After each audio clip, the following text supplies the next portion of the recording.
umugani gaca umugani ego gaca umugani kandi umugani ugana kariho ego ugana kariho umugani gaca umugani ego gaca umugani kandi umugani ugana kariho ego ugana kariho sokwe sokwe sokwe sokwe abakozi bawe na Steve ndabamukiye kaze mu kiganiro tuvuge ikirundi twizeye ko muguwe neza aho muherereye.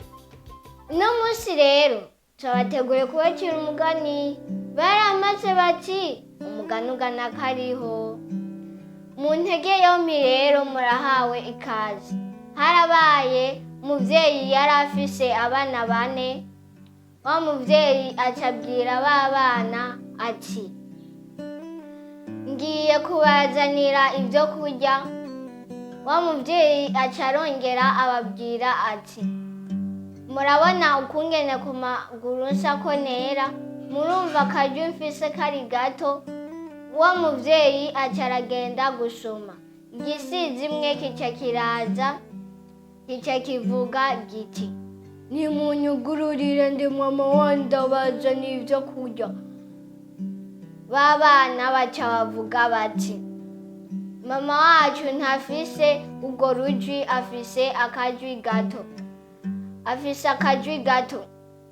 Ca gisizi imwe kica kigenda kurya ingwa kica kiragaruka kica kivuga giti nimunyugururire ndi mama wandabaza n'ivyo kurya.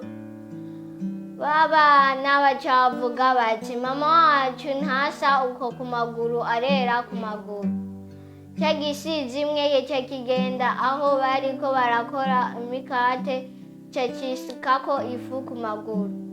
Ca kirasubira kiragenda kica kivuga giti nimunyugururire ndi mama wandabaza n'ivyo kurya. Ba bana baca baracugururira kica kirya abana 3, kica gisigaza umwana umwe. Kica kiragenda kuryama munsi y'igiti. Wa muvyeyi agarutse acatora wa mwana yari yasigaye. Bacabona ca gisizi imwe aho cari kiryamye. Wa muvyeyi acatuma wa mwana kumuzanira imbugita n'urushinge n'urunyuzi. Acarabizana wa mwana acafata imbugita arakata mu nda ya ca gisizi imwe, acakuramwo ba bana acashiramwo amabuye. Acafata urushinge n'urunyuzi aragishona. Cikanguye ca gisizi imwe kica kivuga giti ba bana bahindutse amabuye. Ca gisizi imwe kica kigenda kunywa amazi ku ruzi. Gihejeje kunywa amazi ku ruzi ca kiragwayo ca kirapfa. Sije nohaheraho ico gisizi imwe. Inyigisho nyamukuru twokora muri uwo mugani ni icya mbere kutavuga byose, icya kabiri kugumya ibanga.